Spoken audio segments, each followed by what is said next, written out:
My overbearing mother-in-law blocked my path, her voice edged with accusation. "If you leave now, everyone will know you're lying," she sneered. My patience snapped. "Move, Laura," I demanded. But before I knew it, she grabbed a heavy serving spoon and hit me on the head with anger. My world spiraled. Then he shoved me hard from behind, making me tumble down the stairs. As I tumbled, one desperate thought filled my mind. Asterisk, is my baby safe? Hello everyone, I'm Lisa. Lately, my life has been a whirlwind. Honestly, I never imagined I'd be sharing this, but life has a knack for hitting you with surprises when you're least prepared. I'm 31 years old, working as a marketing executive, and until recently, I thought I had everything under control. Just over a year ago, I married Mark, my college sweetheart. We were so happy, feeling like we were on top of the world. Not long after, we received some incredible news. I found out I was pregnant. This was our little secret, and we were beyond excited. One evening, unable to contain my excitement any longer, I turned to Mark and said, "Can you believe it? We're going to be parents." My joy was overflowing. Mark pulled me into a big hug, his eyes shining. "I know, Lisa. It's amazing," he said with a smile. "But remember, let's keep it quiet until after the first trimester." He was calm and thoughtful, reminding me to be cautious, and I agreed. But keeping this huge secret turned out to be a lot harder than I'd expected, especially around Mark's family. Speaking of Mark's family, that's a whole different story. There's Laura, my mother-in-law. She's generally nice, but she can be overbearing. Laura still treats Mark like he's a kid who constantly needs her guidance. Then there's Mark's dad, Edward, who's usually quiet and doesn't get involved in family matters. Mark also has two siblings. His sister, Rachel, often acts like I'm her competition. She gives me these looks, almost like I stole something from her. Mark's brother, John, barely talks to me, as if I'm not even there. Family gatherings are, to put it mildly, a bit challenging. Take last Wednesday's lunch, for example. Mark and I were getting ready, and Laura suddenly noticed a small wrinkle on his shirt. "Mark, honey, your shirt's wrinkled." "Lisa, don't you know how to use an iron?" she asked, her tone sharp enough to make me wince. I felt a wave of irritation, but managed to keep my cool. "I'll double-check next time, Laura," I replied with a forced smile, trying to stay polite. As if that wasn't enough, Rachel jumped in. "Oh, Lisa, don't worry about it. Not everyone's meant to be a homemaker," she added with a smirk. I could feel my blood pressure rising, but I held back, refusing to let them see how much their comments bothered me. Later that evening, I called my best friend, Olivia, to vent. "If Laura makes one more snide comment about my housekeeping, I'm going to lose it," I groaned. Olivia's laughter filled the phone. "Girl, you married Mark, not his mother. Just tell her to back off," she said, trying to lighten the mood. "I wish it were that simple," I sighed. "Mark hates conflict, and I don't want to make things worse, but sometimes it's so hard to deal with this." Despite everything, I knew I loved Mark and wanted to make things work. But right now, I was figuring out how to balance being a wife, a future mom, and just myself, all while handling family dynamics I never quite anticipated. I felt like I was drowning under all the expectations everyone had for me.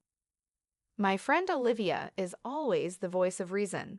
She told me, "Lisa, you need to stand up for yourself, especially now that you're having a baby." I knew she was right, of course, but the thought of speaking up made me feel sick, though, to be honest, it could have also been the morning sickness. As the weeks went by, it became harder and harder to keep the pregnancy a secret. One night, Mark and I were lying in bed, and he looked at me with a mix of excitement and nerves. "Lisa, I think it's time. Let's tell them about the baby at the family dinner next week," he said, his eyes searching mine. I hesitated. Part of me wanted to keep our happy news just between us, safe from Laura's constant judgment and Rachel's jealousy, but I knew we couldn't hide it forever. "Okay," I said, trying to sound confident. "Let's do it." But even as I said it, I couldn't shake the feeling that this announcement would change everything. Little did I know how right I was, and just how wrong things would turn out. The day of the family dinner finally arrived, and I was a nervous wreck. I spent hours cooking, hoping to impress Laura, though I knew that was probably wishful thinking. Sure enough, as soon as we sat down, Laura had something to say. "Lisa dear, the roast is a bit dry. Did you forget to baste it?" she asked, her voice sugary but sharp. I forced a smile. "I'll keep that in mind for next time," I said, swallowing my frustration. Then, as if that wasn't enough, she added, "And that dress, is it new? It looks a bit tight, don't you think?" Her eyes drifted down to my waist, and I felt my face heat up. Just then, Mark cleared his throat. "Actually, Mom, we have some news," he said. My heart pounded as he glanced at me for support. "Lisa and I are having a baby." There was a brief silence, and then everyone reacted at once. Edward actually smiled, which was rare, and John mumbled a quick congratulations. Rachel, on the other hand, looked like she'd swallowed something sour. But Laura's reaction was the one that took my breath away. "Are you sure, Mark? How do you know she's not making it up?" Laura said, her tone icy. I couldn't believe what I was hearing. "Excuse me," I managed to say, my voice shaking. "It's just convenient timing, isn't it?" Laura continued. "Right as Mark's career is taking off." Mark looked genuinely confused. "What are you talking about, Mom?" Rachel jumped in eagerly. "Remember when Lisa was so adamant about birth control?" "Funny how that changed," she said with a smug look. I felt their accusations crush me, and I couldn't hold back anymore. "That was over a year ago," I protested. "We decided together that we were ready for a family." But the happy moment was gone. Mark looked uncertain, doubt creeping into his expression. Laura suddenly stood up, her chair scraping loudly. "If you're really pregnant, prove it." Her words hung in the air, cutting through what was supposed to be a joyful announcement. I never imagined that sharing this news would turn into a test, a situation where I had to prove my happiness and my truth. I was left standing there, feeling more alone than ever. "You want me to prove I'm pregnant?" I repeated, my voice trembling with shock and anger. "You want me to take a test right here?" Laura narrowed her eyes. "Don't be crude, Lisa. A proper blood test would be fine," she replied coldly. I turned to Mark, hoping he'd step in, defend me, and tell his mother to stop, but instead he looked torn, glancing back and forth between Laura and me. After a long pause, he said softly, "Maybe it's not such a bad idea, Lisa, just to settle everyone's doubts." My heart dropped. How could he even consider this? How could he take their side instead of mine? "This is crazy. I'm leaving," I said, feeling a mix of frustration and sadness. I turned to go, but before I could make it to the door, Laura stepped in front of me, blocking my way. "If you walk out that door, we'll all know you're lying," she said, her voice sharp and accusing.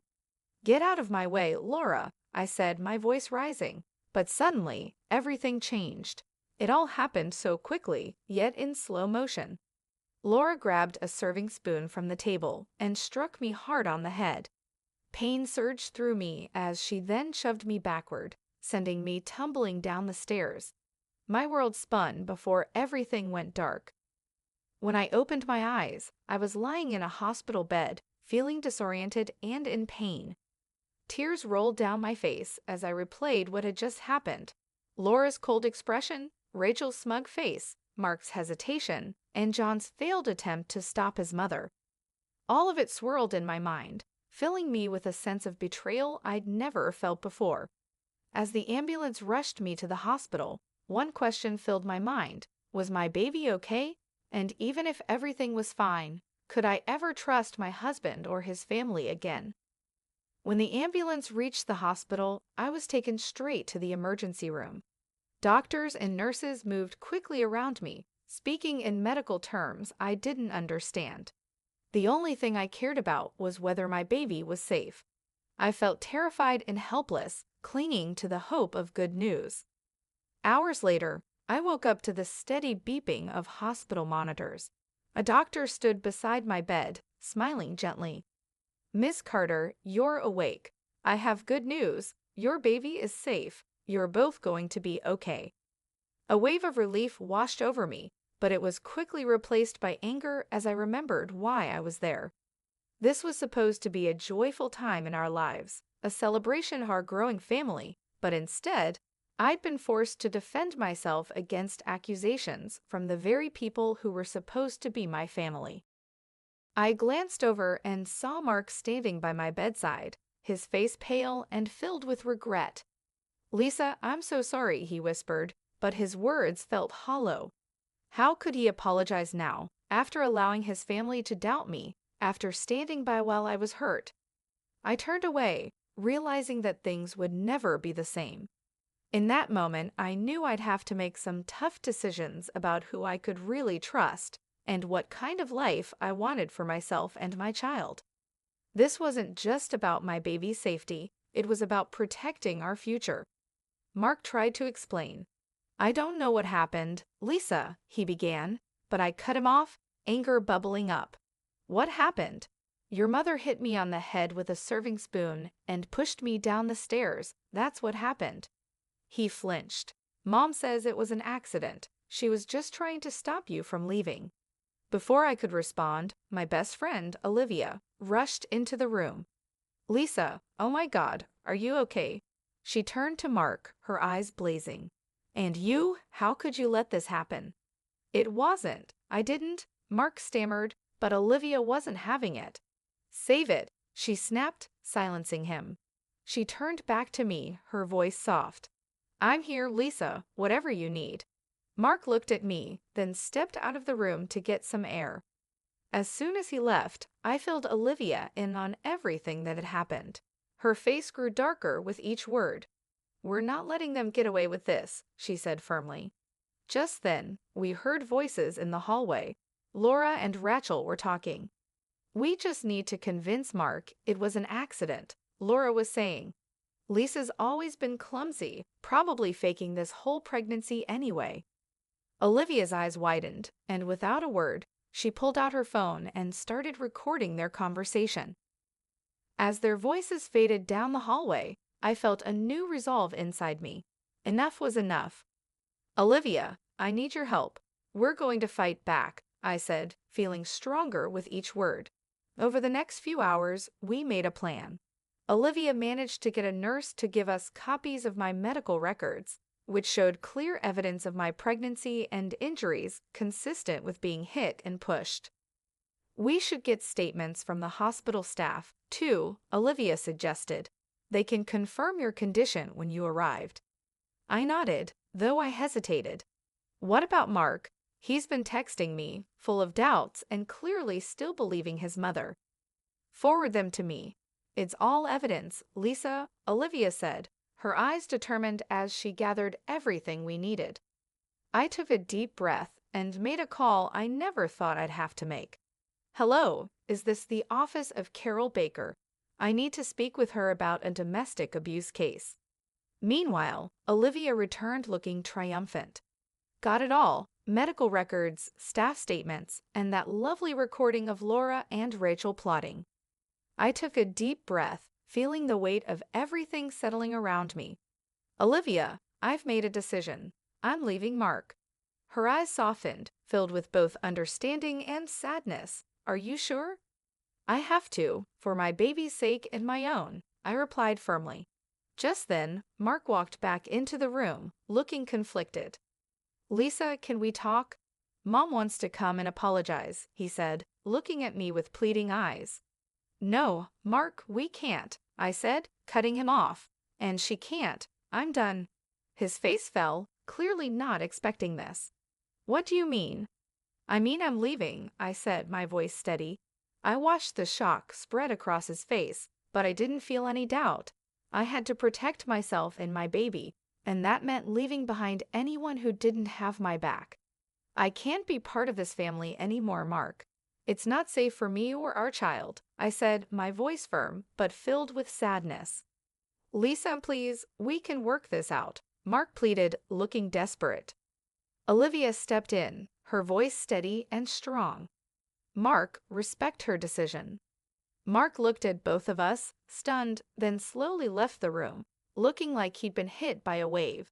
As the door closed behind him, I felt a mix of emotions, sadness for the life I had imagined, but also relief. I knew this wouldn't be easy, but for the first time in days, I felt a flicker of hope. I turned to Olivia, taking a deep breath. What now? She gave me a determined smile. Now we get somewhere safe, then we make sure they face the consequences. Months went by and life changed. I was now 8 months pregnant, waddling around Olivia's apartment with a belly that was impossible to hide. Every day, my baby bump reminded me of why I was fighting so hard for a future free from the pain and distrust I had endured. "Ready for court today?" Olivia asked, handing me a glass of water. I took it, my hand a little shaky. "As ready as I'll ever be," I said with a nervous smile. When we arrived at the courtroom, it was packed. Across the room, I saw Mark and his family. Laura sat there, looking as smug as ever, but I knew that wouldn't last. My lawyer, Carol, was sharp and prepared. She began presenting our case piece by piece, my medical records, testimonies from hospital staff, and finally, the recorded audio of Laura and Rachel planning to cover up their actions. "Your Honor, we'd like to present audio evidence of the defendants discussing their attempts to hide their actions," Carol announced. As Laura and Rachel's voices played for the court, I saw the color drain from their faces. Mark looked like he'd been slapped, his expression filled with shock and horror. Then the judge turned to Laura. "Mrs. Carter, you struck your daughter-in-law on the head and pushed her down a flight of stairs, endangering her life and the life of her unborn child. How do you plead?" Laura stammered, her usual composure cracking. It was an accident. I never meant."